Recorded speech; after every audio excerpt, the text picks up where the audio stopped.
오늘 우리 함께 보실 말씀은 시편 27편입니다. 시편 27편 우리 1절부터 마지막 14절까지 같이 읽겠습니다.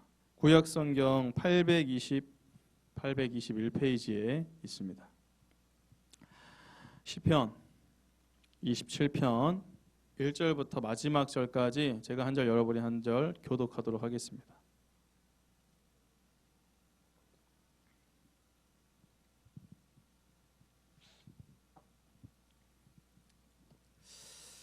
다 찾으셨으면 시편 27편 1절 말씀 제가 먼저 읽겠습니다. 여호와는 나의 빛이요 나의 구원이시니 내가 누구를 두려워하리요. 여호와는 내 생명의 능력이시니 내가 누구를 무서워하리요.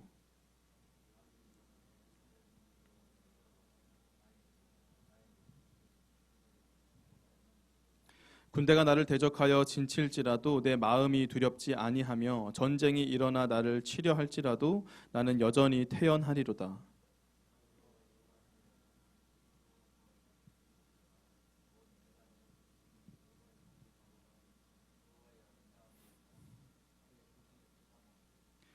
여호와께서 환난 날에 나를 그의 초막 속에 비밀히 지키시고 그의 장막 은밀한 곳에 나를 숨기시며 높은 바위 위에 두시리로다.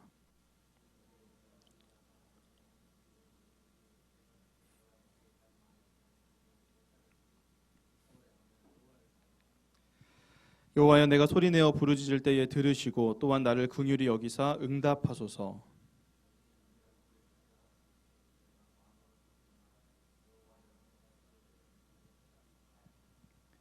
주의 얼굴을 내게서 숨기지 마시고 주의 종을 노하여 버리지 마소서. 주는 나의 도움이 되셨나이다. 나의 구원의 하나님이시여 나를 버리지 마시고 떠나지 마소서.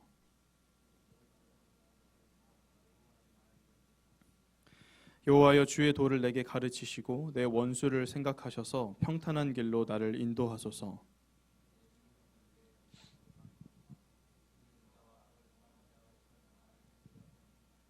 내가 산 자들의 땅에서 여호와의 선하심을 보게 될 줄 확실히 믿었도다.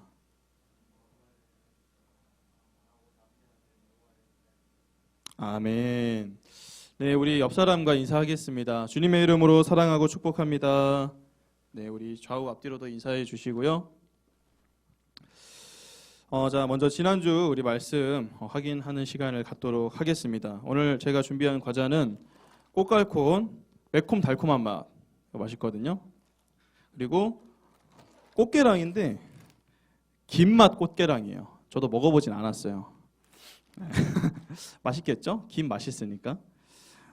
지난주에는 우리 고린도후서 9장 7절부터 14절의 본문을 가지고 우리가 헌금에 관한 그 말씀을 들었어요. 그래서 우리가 첫 번째로는 이 물질을 드릴 때 즐겨내는 마음으로 드려야 한다고 우리가 말했었고, 두 번째로 헌금하는 것으로 인해 염려하거나 또는 교만해할 필요도 없다라고 했는데, 자 여기서 문제입니다.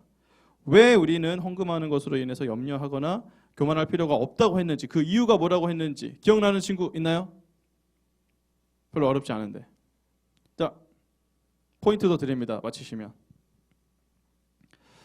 왜 우리가 헌금하는 것으로 인해 염려할 필요도 없고 교만해서도 안 되는지, 그 이유. 사랑이.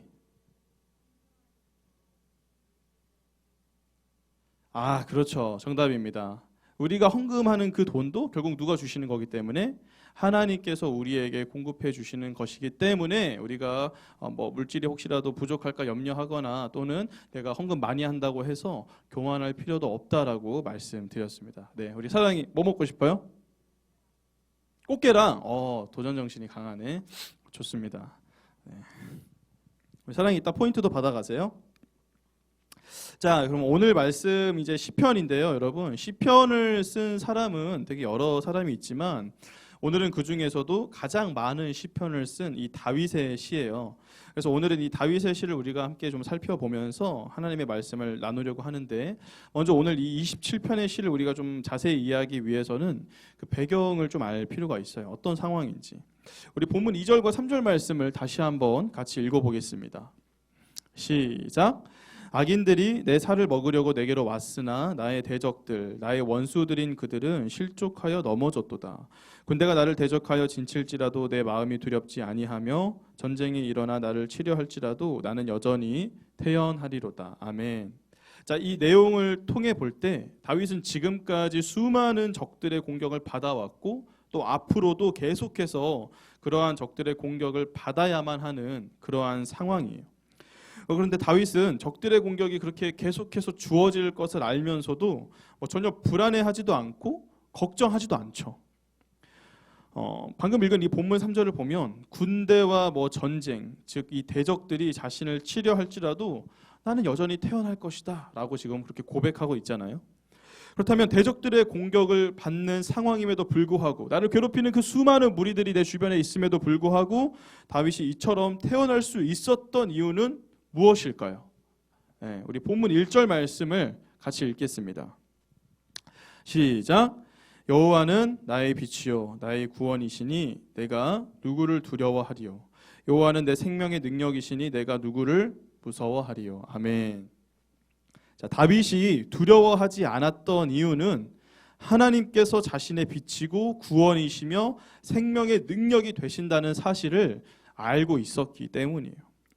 비록 자신의 주위에는 수많은 지금 적들이 도사리고 있고 그들이 지금 여러 가지 방법을 동원해서 자기를 이렇게 무너뜨리려고 하고 있지만 하나님만 계시면 그들의 공격은 아무것도 아니라는 사실을 다윗은 알고 있었기 때문에 나는 태어나다라고 그렇게 지금 고백한 것이죠.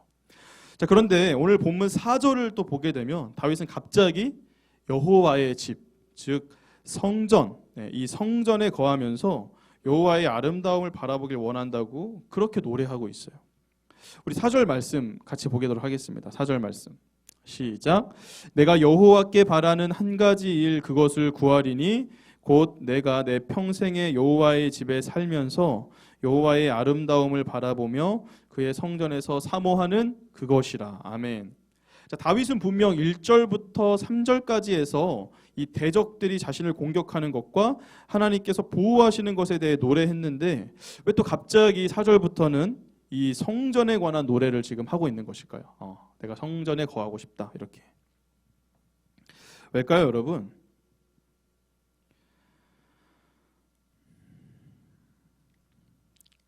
얼핏 보기에는 전혀 다른 내용을 우리가 노래하는 것 같아 보이지만 실은 이 4절에 기록된 다윗의 노래 역시도 1절부터 3절까지의 내용과 연결되는 내용이라고 할 수 있어요. 왜냐하면 다윗이 하나님의 그 보호하심을 경험하기 위해서는 하나님의 임재 안에 거하며 그분과의 그 온전한 관계 속에 있어야 하기 때문이죠.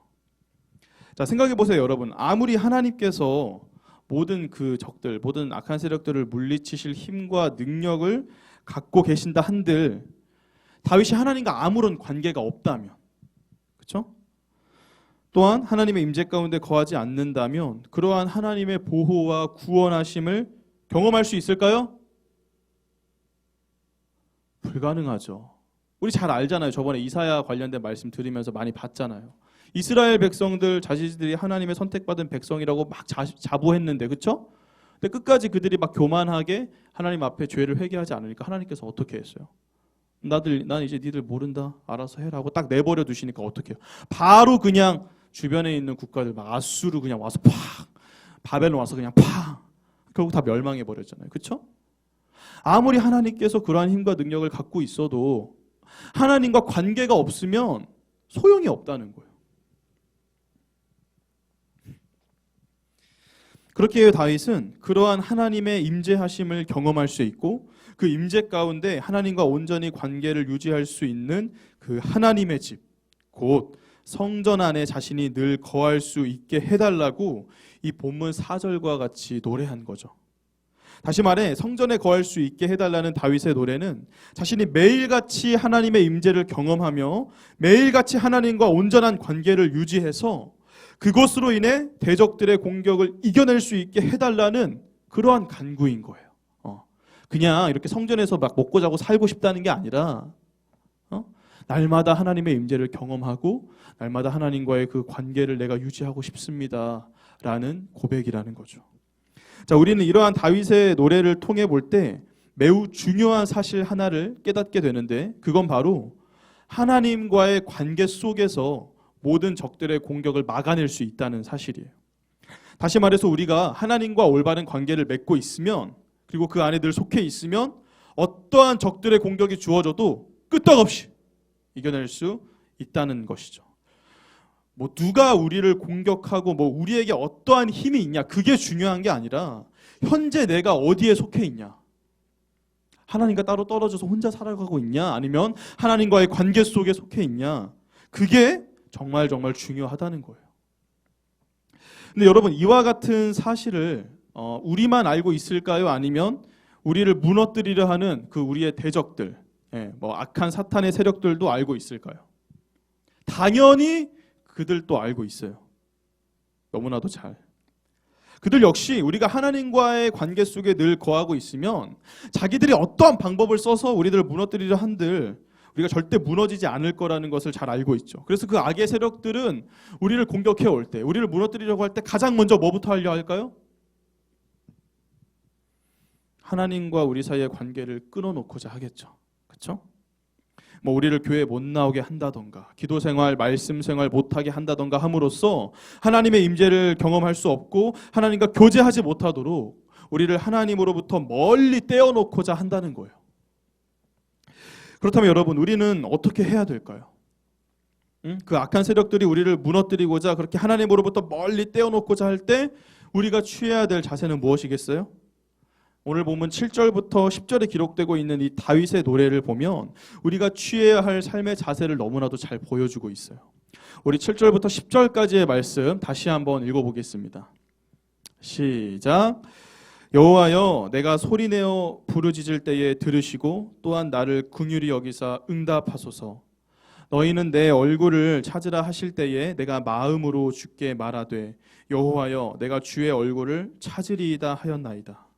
주의 얼굴을 내게서 숨기지 마시고 주의 종을 노하여 버리지 마소서. 주는 나의 도움이 되셨나이다. 나의 구원의 하나님이시여, 나를 버리지 마시고 떠나지 마소서. 내 부모는 나를 버렸으나 여호와는 나를 영접하시리이다. 아멘. 자, 여기서 다윗은 너무도 간절하게 하나님을 향해 호소하고 있어요. 다윗은 하나님께 간절히 부르짖으면서 주의 얼굴을 찾길 원한다고 8절에서 고백하죠. 이게 무슨 뜻이냐면 하나님과 친밀한 교제를 내가 누리고 싶다라는 말이에요. 주의 얼굴을 뵙길 원한다. 또한 9절에서 다윗은 주의 얼굴을 내게서 숨기지 마시고 나를 버리지 마시고 떠나지 말아달라고 노래하면서 늘 내 옆에 있어달라고 아주 간곡하게 요청하고 있어요. 여러분, 하나님이 뭐 언제 다윗을 버린 적이 있었을까요? 아마 없을 거예요. 근데 다윗이 이렇게 간절히 부탁하는 이유는 너무나도 악한 세력들이 자신을 심하게 공격해 오니까, 그렇죠? 자신이 혹시라도 그러한 공격에 의해서 정말 하나님을 잊어버리게 될까 봐, 멀어질까 봐, 그냥 그대로 진짜 내가 죽게 될까 봐 이렇게 간절히 하나님께 기도하는 거예요. 또 10절에서 보면은 내 부모는 나를 버렸으나 여호와는 나를 영접하시리라라고 말하고 있는데, 이것을 보면서 우리 친구들이 좀 오해할 수도 있어요. 진짜로 다윗이 부모님께 버림받았나? 근데 그건 아닙니다, 여러분. 그건 아니고 약간 가정법 같은 거예요. 그렇죠? 설령 부모님은 나를 버릴지라도 우리 하나님은 절대 나를 버리지 않고 영접해 주실 것이다 라는 그러한 확신을 이제 다윗이 노래한 것이죠. 이처럼 다윗은 정말 간절한 마음으로 하나님과 아주 깊고 친밀한 교제를 누리길 원하고 있는데, 바로 이와 같은 자세가 오늘날 우리들이 취해야 할 삶의 자세라는 거예요. 대적들이 우리를 하나님으로부터 떨어뜨려 놓으려 하는 만큼 우리도 더 하나님께 가까이 나아가서 그분과 깊은 교제를 나누고 하나님의 임재를 경험할 수 있도록 노력해야 한다는 거예요. 그냥 감나무 홍시 떨어지듯 입 벌리고 있는 게 아니라 다윗이 이렇게 간절히 하나님께 호소했듯이 우리도 매일같이 정말 하나님과 깊은 교제를 누리고 하나님의 임재를 경험할 수 있게 해달라고 우리도 정말 매일같이 하나님께 이렇게 부르짖으면서 노력해야 한다는 거예요. 자, 그러면 이처럼 하나님과 우리가 친밀한 교제를 누리기 위해서 또 하나님의 임재하심을 날마다 경험하기 위해서 노력해야 한다고 했는데, 그럼 우리가 어떤 노력을 해야 될까요? 어떻게 하나님의 임재를 경험하고 그분과 깊은 교제를 우리가 나눌 수 있을까요? 여러 가지 방법이 있겠지만 이어지는 다윗의 노래를 통해서 우리가 두 가지를 한번 살펴보도록 할게요. 우리 본문 11절 말씀을 같이 읽겠습니다. 시작. 여호와여 주의 도를 내게 가르치시고 내 원수를 생각하셔서 평탄한 길로 나를 인도하소서. 아멘. 자, 첫 번째 뭐예요? 바로 하나님의 말씀이에요. 다윗은 하나님을 향해 주의 도를 자신에게 가르쳐 달라 노래했는데, 이때 여기서 말하는 이 주의 도가 바로 하나님이 우리에게 주신 그 하나님의 말씀을 뜻하죠. 우린 바로 이 하나님의 말씀을 통해서 하나님의 임재를 경험하고 하나님과 깊은 교제를 누릴 수 있어요. 왜냐하면 하나님이 주신 이 말씀을 통해 우리는 하나님이 어떠한 분인지를 알 수 있고 또 하나님의 능력이 얼마나 크고 위대한지를 깨달을 수 있기 때문이에요.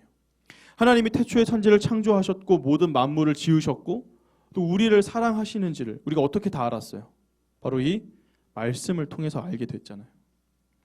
뿐만 아니라 죄 가운데 빠진 우리 인간들을 구원하시고자 독생자 예수님을 이 땅에 보내주셔서 십자가에 달려 죽게 하시고 부활하게 하셨다는 사실 역시도 우리는 바로 이 말씀을 통해서 깨달을 수 있었어요. 그래서 우리는 이 말씀을 읽을 때마다 그러한 하나님의 사랑과 예수 그리스도의 은혜와 성령의 함께 하심을 날마다 느낄 수가 있고, 그로 인하여서 우리가 하나님의 임재를 경험하고 하나님과 깊은 교제를 누릴 수 있게 되는 거예요. 그러니까 여러분, 우리가 매일 성경 읽고 큐티하는 게 그래서 중요한 거예요. 아시겠죠? 두 번째로 우리가 하나님의 임재를 경험하고 하나님과 교제할 수 있는 방법은 하나님의 선하심을 우리가 믿으면서 그분을 기다리는 거예요. 우리 본문 13절 14절 말씀 같이 읽겠습니다. 시작. 내가 산자들의 땅에서 여호와의 선하심을 보게 될 줄 확실히 믿었도다. 너는 여호와를 기다릴지어다. 강하고 담대하며 여호와를 기다릴지어다. 아멘. 여러분, 너무나도 당연한 이야기인 것 같지만 믿음이 없이는 하나님의 임재를 경험할 수 없고 그분과 교제할 수 없어요.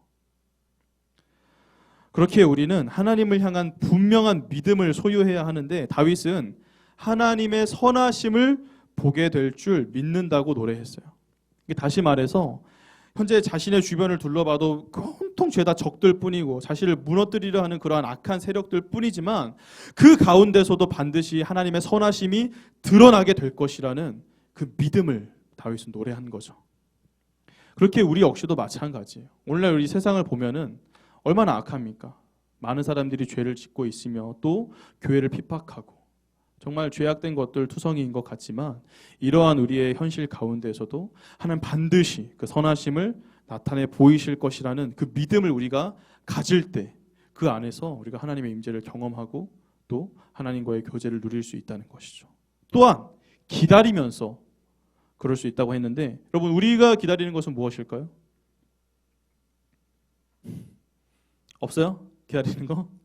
그렇죠. 예수 그리스도의 재림을 우리는 날마다 기다리며 살아가잖아요.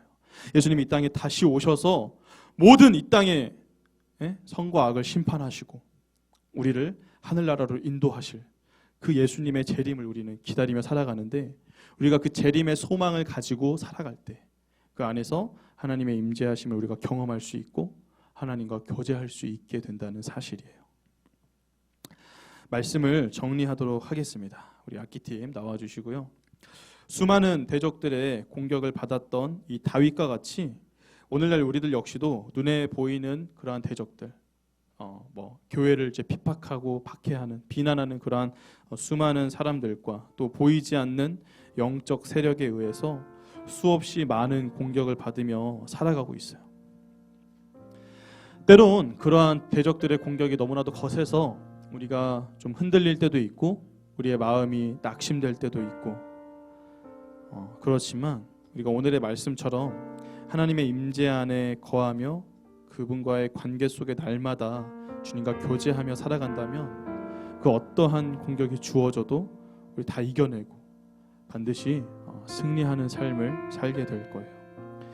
그러므로 우리 친구들, 이번 한 주도 주님이 주시는 이 말씀을 통해서 열심히 또 성경 보고 큐티하면서 또 분명한 믿음과 그 기다림의 재림의 소망을 우리가 통해서 하나님의 임재를 경험하고 그분과 교제하는 그런 삶을 살아가시는 저와 여러분이 되시길 주님의 이름으로 축복합니다.